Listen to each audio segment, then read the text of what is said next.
Police তাকে রক্ষা করার বদলে গুলি করে। ঠাস ঠুস কয়েকটা গুলির মধ্যে একটা গুলি লাগে তার কোমরে। খানিকটা ভাঁজ হয়ে যায় শরীর। সম্ভবত সে বুঝতে পারে নাই। ঘাড় ঘুরিয়ে কোমর দেখার চেষ্টা করে একবার, তারপর আবার আগের মতো আবার দুই হাত প্রসারিত করে সিনা টান করে দাঁড়ায়। ডান হাতে ছোট্ট একটা লাঠি। বিশ্ববিদ্যালয়ের প্রধান ফটকের পাশে বেশ কয়েকজন পুলিশ, হাতে রাইফেল, রাইফেলের তাজা গুলি, আবারও গুলির শব্দ।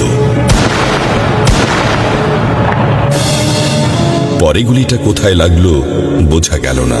তবে আবু সাইদ টলছে, পড়বে পড়বে ভাব, কিন্তু সে সোজা হয়ে দাঁড়ানোর চেষ্টা করছে। গুলি খাওয়ার আগে ফেসবুকে তার শেষ পোস্ট ছিল, যতদিন বেঁচে আছেন মেরুদণ্ড নিয়ে বাঁচুন। সেজন্যই হয়তো গুলি খাওয়ার পরও সোজা হয়ে দাঁড়াতে চাইছিল, কিন্তু পারছিল না।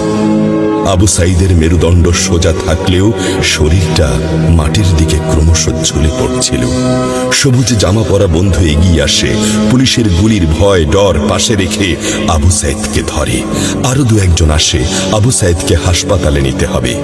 আবু সাইদ হাঁটতে পারছে না, শরীর ছেড়ে দিচ্ছে। 4-5 জন হাত পা ধরে শূন্যে তোলে। আবু সাইদ ঝুলছে আর রক্ত পড়ছে টপ টপ টপ। যে আবু সাইদ কিছুক্ষণ আগেও বুক চিতিয়ে দাঁড়িয়ে কোটা সংস্কার আন্দোলনে নেতৃত্ব দিচ্ছিল, সে এখন শূন্যে ঝুলছে, যেভাবে ঝুলছে মেধাবীদের ভাগ্য। রাত 10টার আগেই বাড়িতে যাওয়ার কথা ছিল আবু সাইদের। মা অপেক্ষা করছে, বোন অপেক্ষা করছে।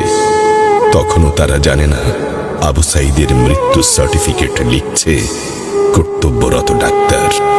নাম আবু সাইদ, পিতা মকবুল, ঠিকানা বাবনপুর, পীরগঞ্জ, রংপুর। বয়স 25। মৃত্যু কারণ আগমনের সময় মৃত্যু। তারিখ 16/7/24, রাত 8টা 5 মিনিট।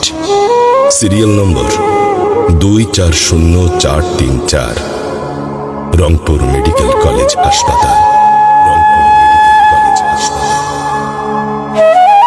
পরিবারের একমাত্র শিক্ষিত ছেলেটা খুন হয়ে গেছে।